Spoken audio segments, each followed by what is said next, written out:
وطبعا كنرحبوا بالاستاذ ديالنا الكبير السي نادي السلامي والاخ ممثل الرابطه المحمديه، وطبعا الناس ديال الجمعيه راهم ديال.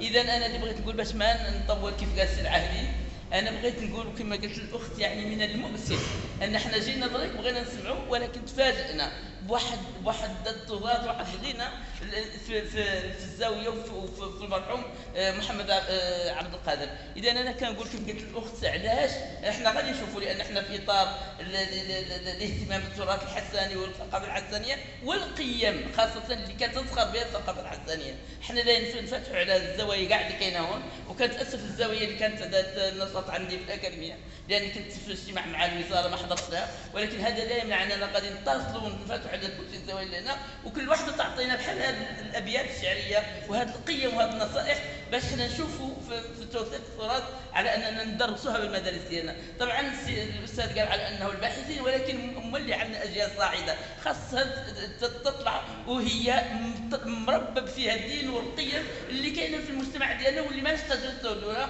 من برا. اذا ان شاء الله غادي نفتحوا على الابواب مع هذه الجمعيات والشراكه ان شاء الله، وان شاء الله نلحقوا هذه الاشياء للاطفال ديالنا في المدارس باش يطلعوا يعني متشبعين بهذه القيم الغنيه جدا اللي كتعتمد على الدين الاسلامي وعلى التسامح والسلام وكل شيء. شكرا.